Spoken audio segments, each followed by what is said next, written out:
So Tiger Woods has recently completed a intensive program. He has issued a statement on Twitter saying that he went to rehabilitation for an opiate addiction, for painkillers that he was prescribed for his back. He's had multiple surgeries over the years. I believe it's 4 in total. And this is a good window into how the opiate problem is so pervasive throughout our country, because we can use somebody like Tiger Woods, who everybody can relate to in some capacity or another, and bring out the lessons that we can see unfolding right in front of our eyes and learn from them and understand why these things keep happening. So, Rob Goldberg says here, 2 weeks after announcing he would receive professional help with his medications, Tiger Woods explained Monday that he has completed the program. Quote, "I recently completed an out-of-state private intensive program," he wrote on his Twitter account. Quote, "I will continue to tackle this going forward with my doctors, family, and friends. I am so very thankful to all the supporters I've had and all the support I've received." Woods said he had a problem managing his medications that were used for back pain and to help him sleep. So this is what we hear from almost every person who has an opiate addiction, especially ones who are hooked on to heroin. They all pretty much say, whether or not they were prescribed them for a legitimate reason or not, that they started on opiates, on the pills. So you have hydrocodone, you have oxycodone, roxycodone, Vicodin, Percocets. I mean, there's all kinds of opiates and derivatives that are prescribed for all kinds of reasons, and it's not necessarily a bad thing because they do help people with pain, but they're also extremely, extremely addictive.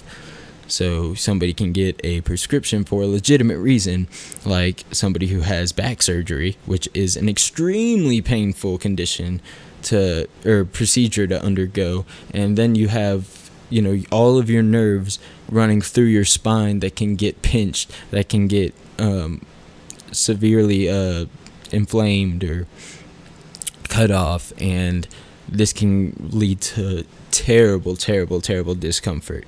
So when you have like a nerve pain, something that really won't go away, the medication's just going to numb it.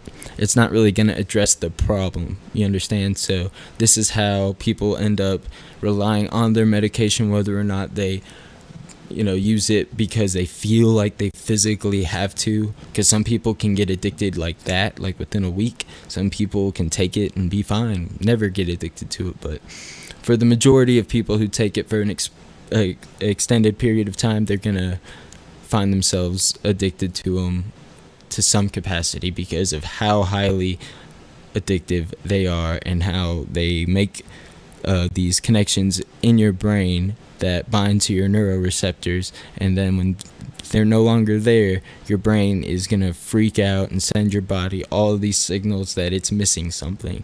And that's when you start to get withdrawals, vomiting, shaking, convulsions, seizures, death. It all can happen just from not taking these pills.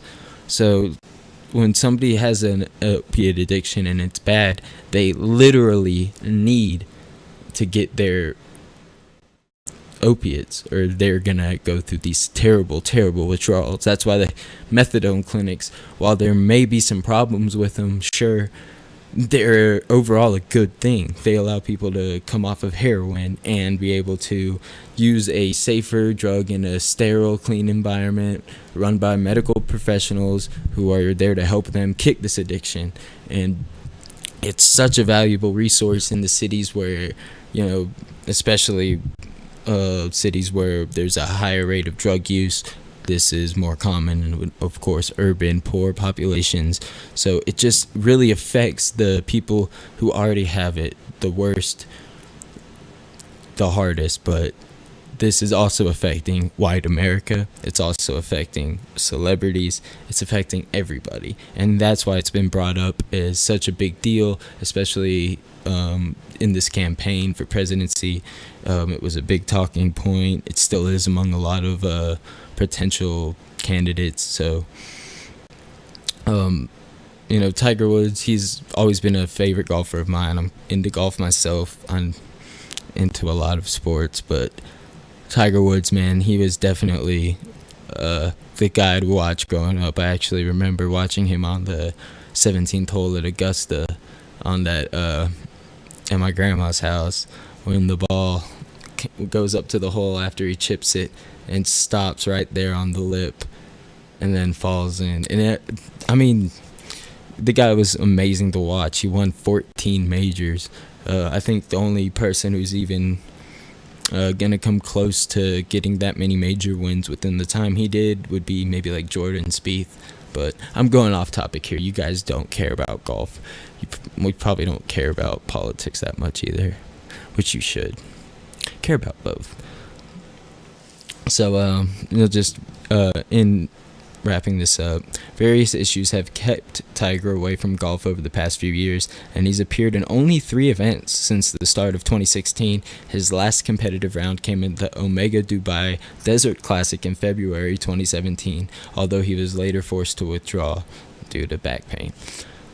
Although his injuries would continue to be a problem for the 14-time major champion, his problems with the medication are hopefully a thing of the past. I think that's something we can all agree on in closing. Wish Tiger Woods nothing but the best in recovery and hopefully getting back onto the golf course. But, if the better thing for him to do is to just take care of his kids and be a family man and, use the money he's earned over his career to build a happy, safe life for him and his family, then by all means, I'd be just as happy if he did that. I just don't want to see, a childhood hero of mine go down such a dark path. Not to mention, getting dragged through the mud with the whole Elon thing. But that one was completely his fault. This one's only probably 20 to maybe 20% his fault, if that at all.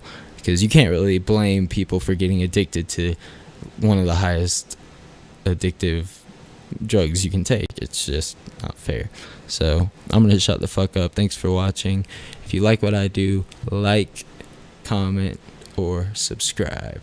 And I'll see you fuckers later. Peace out. Poop.